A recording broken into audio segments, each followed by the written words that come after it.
It was revealed today that Coco Gauff made some major coaching changes. I am surprised that the decision to split with Daly came so soon before the US Open. I thought that she'd wait until after, like she did with Brad Gilbert last year. But I'm just looking at long term, and I know Gavin has had experience with this before, so hoping that I can just take on his knowledge and see what can happen.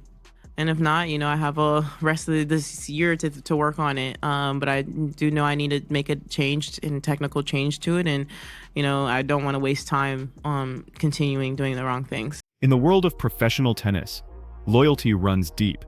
Coaches and players form bonds that go far beyond the court. So when Coco Gauff announced she was adding a new coach to her team this past fall, the tennis community raised their eyebrows. The coach in question? Gavin MacMillan. The problem? He had just been let go by Aryna Sabalenka earlier in the year. And according to sources close to the situation, Sabalenka was not happy about it. Not one bit. But yeah, I went a bit too much. I was so frustrated inside of me, and I was just trying to let it go. Probably I went too far. Not probably I went too far. And then honestly, I think it was the right move from him to probably just let me be on my own. And I don't want to say the way I wanted to say, but he really upset me, and I was really really stressed and angry on him, and that really helped me to pull out such tennis. Let's back up and look at how we got here, because this story has layers that go back further than you might think. Gavin MacMillan isn't a household name like some coaches in tennis, but he's highly respected in the sport. The New Zealand native spent years working his way up through the coaching ranks, developing a reputation for his technical expertise and his ability to read the tactical side of the game. He's known as a coach's coach, someone other professionals in the business respect for his attention to detail and his analytical approach. McMillan is most known for helping Aryna Sabalenka with her service struggles, as the world number one infamously struggled with a high double fault count in 2022. And we know Coco isn't quite confident right now with her serve, hitting upwards of 23 double faults in recent matches. MacMillan joined Aryna Sabalenka's coaching team in 2022, working alongside her primary coach Anton Dubrov. At the time, Sabalenka was on the verge of a breakthrough. She had all the physical tools, the power off the ground, one of the fastest serves in women's tennis, but she was struggling with consistency, particularly with her serve. Double faults were plaguing her game, costing her matches she should have won. MacMillan's role was to help with the technical and tactical aspects. He worked on her serve mechanics, studied her opponents, helped develop game plans for specific matchups, and the results spoke for themselves. In January 2023, Sabalenka won her first Grand Slam title at the Australian Open. She was 24 years old and finally breaking through to the level everyone knew she was capable of reaching. The partnership continued through 2023.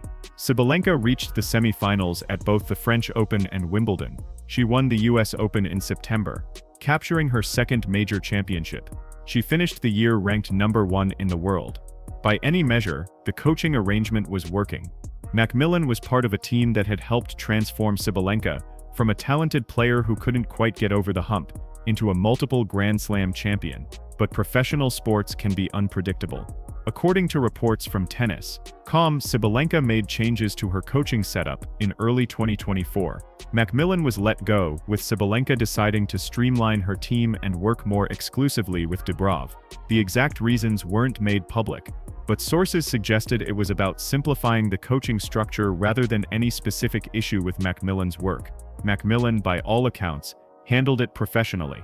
He thanked Sabalenka for the opportunity, spoke positively about their time together, and moved on. It will be interesting to see whether Gavin can fix these Coco serve issues once and for all, because if not, it might just be a mental thing that she needs to work through herself. In the tennis world, coaching changes happen.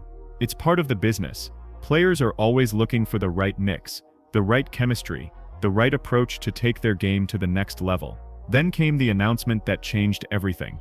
In October, Coco Gauff revealed she was bringing Gavin MacMillan onto her coaching team. He would be working alongside her existing coach Brad Gilbert, adding another voice and another perspective to help her game. But to me, this shows Coco's dedication and hunger to win this tournament. She's not satisfied with a fourth round, quarterfinal, or semifinal exit, and I respect it. And Coco and Gavin were working on her serve outside in the rain, which again shows how hungry she is to win this third slam here. Coco and Matt definitely accomplished a lot in their 10 months together. They won the Beijing 1000, the WTA Finals, and her second major at Roland Garros. But all good things come to an end, and I guess she felt that their relationship had run its course. Now Gauff is 20 years old. She's already won the US Open in 2023. She's been ranked as high as number 3 in the world. She's one of the brightest young stars in tennis, with a game built on incredible athleticism, exceptional court coverage, and mental toughness beyond her years. But she'd been struggling recently with consistency, particularly on her forehand side. Her camp was looking for help, for someone who could provide technical insights and tactical preparation. MacMillan fit the bill perfectly. He had just finished working with the world number 1. He had been part of a team that won 2 Grand Slams. He understood what it took to compete at the highest level. From Gauff's perspective, it was an opportunity too good to pass up. He's a confident person, and also, obviously there's pressure on both of us, but at the same time, I'm not thinking about the outside opinions. I'm not thinking about that. I'm doing what's best for my game, and I feel like as an athlete, I can be like, yeah, I'm won French Open. I made 2 finals back-to-back. Quarters of Australia, I can be like, okay, I'm doing fine and continuing playing the way that I'm playing, but I know where I want to see my game in the future, and if I'm not going to waste time playing the way that I don't want to play. But here's where it gets complicated. Gauff and Sabalenka aren't just 2 players on tour. They're direct competitors fighting for the same titles, the same ranking points, the same place in tennis history. They've faced each other in significant matches, including the semi-finals of the 2023 US Open, where Gauff won in straight sets on her way to the championship. Every time they step on court against each other, the stakes are enormous. According to sources who spoke with the tennis podcast, Sabalenka was upset when she heard the news. One source close to her camp said she felt there should have been more time between MacMillan leaving her team and joining a direct rival. Another source suggested Sabalenka believed MacMillan should have reached out to her before accepting Gauff's offer, as a matter of professional courtesy. The situation raised uncomfortable questions. MacMillan had spent 2 years studying every aspect of Sabalenka's game. He knew her patterns, her tendencies, her strategies on different surfaces. He understood how she prepared for big matches, what adjustments she made against different playing styles, where her game was vulnerable under pressure. That's the nature of coaching. You learn everything about a player's strengths and weaknesses. Now that knowledge was potentially available to one of Sabalenka's biggest competitors. Sure, any good coach studies opponents and develops game plans. But there's a difference between watching match footage and having spent 2 years on the inside of a player's team. MacMillan had insights that went beyond what's visible from the outside. The tennis community had mixed reactions. Some defended MacMillan, arguing that he's a professional who needs to work, and that turning down a coaching opportunity with a top player like Gauff wouldn't make sense for his career. Others sympathized with Sabalenka, pointing out that there's an unwritten code in tennis about these situations, even if it's not always followed. Former player and coach Darren Cahill, who has worked with Andre Agassi and Simona Halep, addressed the topic during a Tennis Channel segment. "Look, I understand both sides," he said, according to reports. "Gavin needs to make a living, and Coco is smart to hire one of the best available coaches. But I also get why Aryna would be frustrated. These situations are never easy." Sabalenka herself addressed it more directly than many expected. At a press conference during the WTA Finals in November, a reporter asked about MacMillan joining Gauff's team. "It's disappointing," Sabalenka said. According to Reuters, "When you work with someone that closely, you share everything about your game, your strategy, things you're working on privately, and then to see them immediately with someone you're competing against? Yes, it bothers me. I'm not going to pretend it doesn't." She continued, "I wish Coco well, she's a great player, but I think there's a right way to handle these things, and I don't think this was it."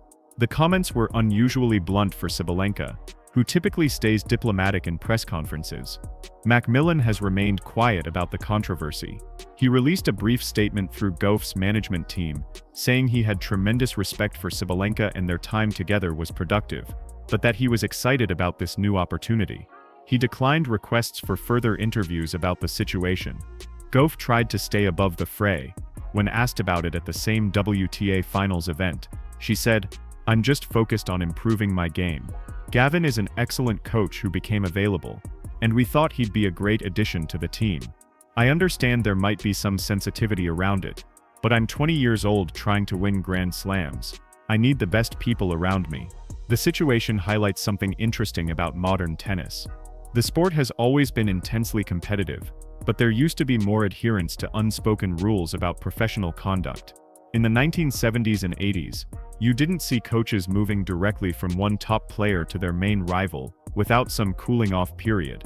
It was considered bad form, even if nothing explicitly prohibited it. But tennis has become more professionalized, more businesslike. Players are managed by large agencies. Coaches are hired and fired based on results. The personal relationships and informal codes that used to govern the sport have given way to a more transactional approach.